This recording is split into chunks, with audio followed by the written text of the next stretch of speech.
It was a typical morning in the town of Hana, Hawaii. And by typical, I mean an idyllic paradise. The sun was shining, the birds were chirping, and the temperature was a nice cool 75 degrees Fahrenheit. If you ask me, it sounds like the perfect Sunday for being out with family or friends taking it easy. And as it turns out, 5 friends thought the same thing and decided to spend their day off on the water fishing on a 17-foot long Boston whaler named the Sarah Joe. This was quite routine for the boys, as they were all avid fishermen. Hell, 2 of the men were fishermen by profession, and naturally, all of them knew how to operate a boat. And of course all of them could swim.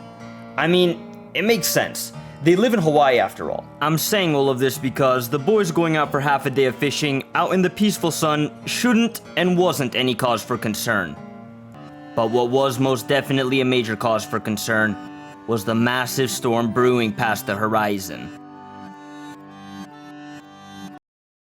Nowadays, you could easily check the web to see if the weather's willing to cooperate with your plans. But in the year 1979, this was not the case. On top of that, it was much more difficult to predict the weather 40 years ago than it is today. And not every place in the world has weather towers. This fact was even more prevalent 40 years ago. And while other places in Hawaii did have weather towers at that time, none of them pointed at Hana. Once the clock reached 7:30 a.m., the lads were off for a fun day on the ocean, catching hopefully a lot of fish. And to be fair to everybody involved, the weather was great. It was great until 4 hours later, because that's when the storm started to show significant signs of intensity. It isn't known, but it is thought that the men decided to go into deeper waters to fish and were caught off guard once the storm started to roll in. And once they noticed that something was amiss, they started to make their way back, but the storm was far too fast. Once the clock hit noon, the tempest was in full swing, dragging the men to God knows where. There were 5 men on the Sarah Joe the fateful noon the storm hit. 3 of the men lived on the islands their whole lives. Benjamin Kalama was a plumber who was deeply rooted in his local community. He was a father of 2 who enjoyed fishing in his free time. Ralph Malaikini was the second of the 3 locals that boarded the Sarah Joe. He was a carpenter and a musician. And Peter Hatchett was the 3rd native. He was a fisherman by trade. On his free time, he would hike and liked to stay really active. The other 2 members of the Sarah Joe hailed from the mainland. Scott Moorman was a California native who always had a deep fascination with Hawaii because of a TV show called The Adventures in Paradise, which was a show about young sailors looking for adventure. Sadly, he couldn't move away to Hawaii right away because he married early, and soon after that, he had a son with his wife. But that was not to last. For whatever reason, they ended up filing for divorce. This gave him the opportunity to live out his dreams. So he immediately moved out to Hawaii, leaving his young family behind in California. And 5 years after the divorce, he only visited his family once for one of his son's birthdays. You see, he assimilated quite well into Hawaiian culture. He became a fisherman by trade, making friends with locals, non-veterans, and hippies that lived over there. No matter how much his parents begged him, Scott was not going to come back to California. That was out of the question. There isn't any information on why Scott and his wife broke up, but instead of jumping to conclusions and calling him a deadbeat, let's give him the benefit of the doubt and call his actions completely based. I, like Scott before me, have made a deal with myself. If everything goes to shit, I too am going to go far away and live out the rest of my days. As of right now, it's really a toss-up between Alaskan crab fishing, starting a cult in the woods, or going to some tropical island and eating the fish that I catch. I'm guessing that hard times fell down on Scott. I mean, we've all been there. He just had the balls to execute his plan. And that's why I label his actions of abandoning his family as completely based. The last member of the Sarah Joe was Patrick Wosner. He moved to Hawaii to pursue his passions on landscaping and the natural environment. Just like every one of these men, he was active, liked to fish, and was respected by the community.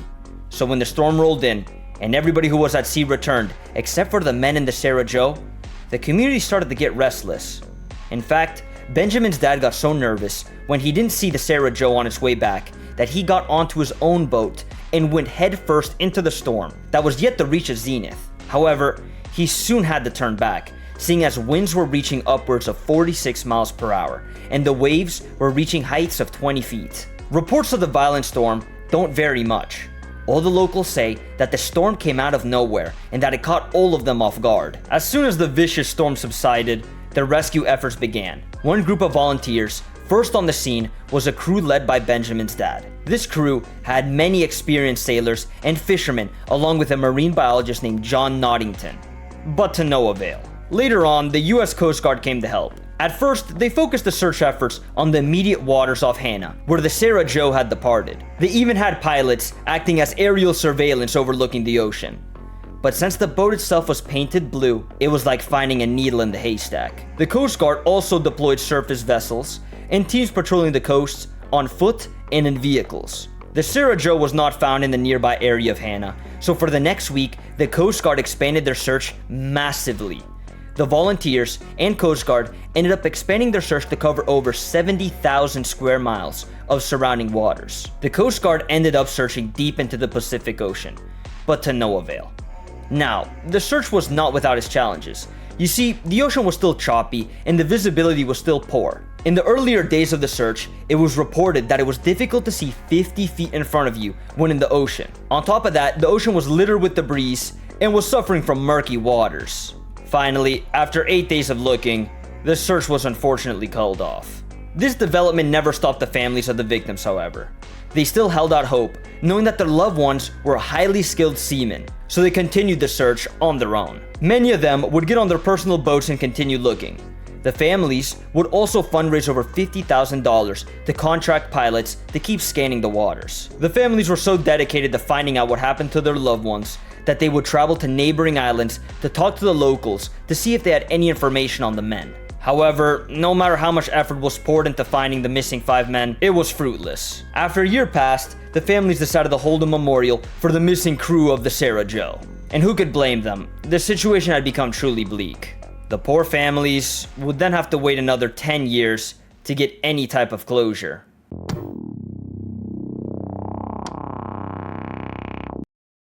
Look, this story is pretty depressing, but let's take a break and let's play a little game of country guesser.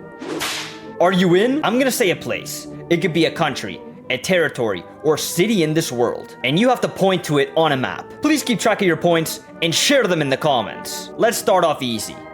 Can you point to me where the USA is located at? Okay, great. That was a pretty easy one.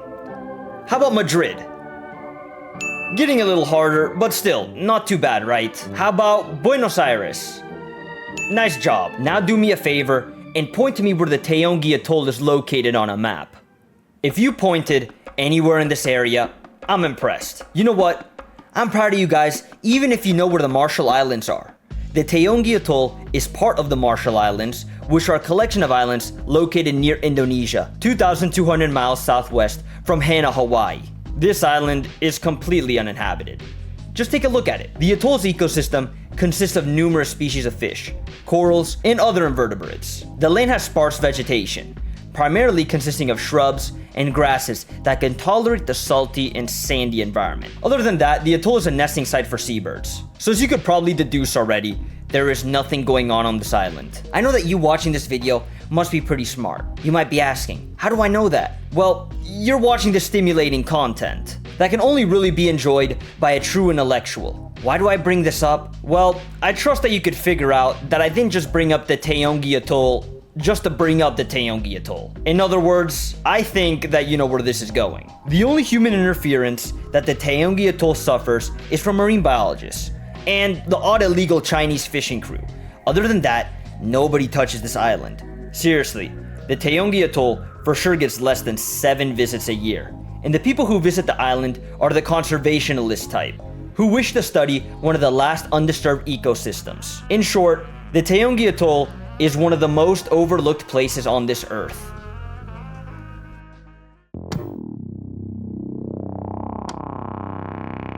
The date is September 10th, the year 1988. A group of marine biologists were making their rounds scouring the Taongi Atoll. This group of biologists were led by who else but John Noddington. This is the same man who was in Hana the day the storm hit, and the day that the Sarah Joe went missing. This is the same man who helped Benjamin Kalama Sr. search for his son. So yeah, quite the odd coincidence. While running checks on the island, John spotted something unnatural. As he got closer, he noticed that said unnatural object was a boat, a Boston whaler. And what caught his eye was the lettering on the side of the boat. Now, it was hard to make out, but the boat had lettering that clearly stated that it originated in Hawaii. That piqued John's interest, because he is also from Hawaii. Upon further inspection, he started to make out the rest of the weather-worn lettering, and what he made out shook him to his core. He had found the Sarah Joe. They continued searching around the island in order to find more clues as to what happened, and they found something alright.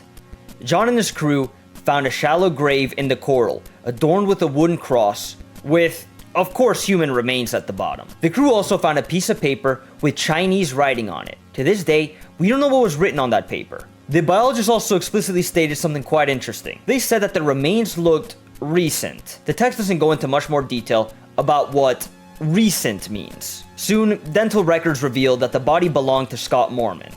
The other lads were never found. What makes this case so interesting is the many inconsistencies and question marks surrounding it. You see, if Scott Mormon was buried, who buried him?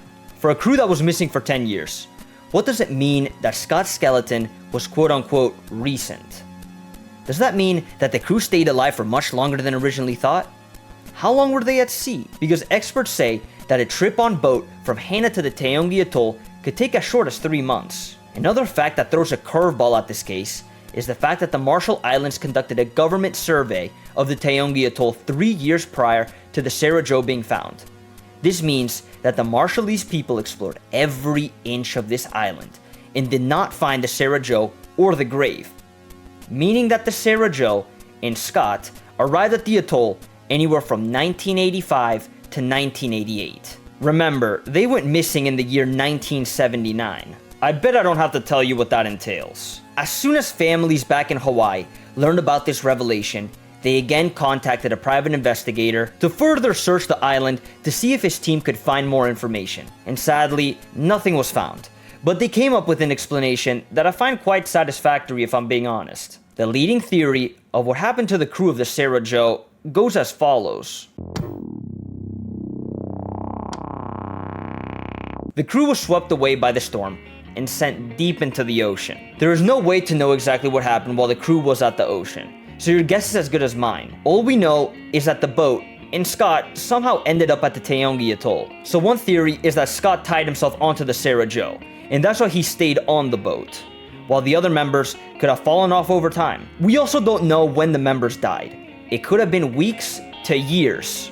Years is pretty unlikely, but we just don't know. Alright, let's get back on track. The theory states that Scott died on the boat that he was tied onto, while the other members fell off into the waters, seeing as the boat was sailing the Pacific aimlessly for around 6 to 7 years until it finally landed on the Taongi Atoll. Once the Sarah Joe and Scott landed on the atoll, they laid undisturbed until a crew of illegal Chinese fishermen spotted him. Once they did spot him, they gave him a proper burial and called it a day. Since they were not allowed to be fishing in that area, they decided not to tell anybody, because they feared some sort of punishment. This theory explains the whole burial mystery, including the Chinese paper found inside the grave. It also explains why the Marshallese surveyors didn't find a boat while they were surveying the land. And it also explains how none of the other crew members were ever found. Look, is this theory perfect? No. Could it be completely wrong? Yes. But is this the best we got? To my knowledge, yes. Is it a satisfying ending? I don't know. You tell me. Before ending this video, I'd like to wish all who perished on the Sarah Joe to rest in peace. I would also like to share my deepest condolences with the families affected by this tragedy. It's truly a horrible thing. Now, if you enjoyed this video, please check out my other video on traditional Chinese medicine. You might find it interesting. And with that, have a great rest of your day.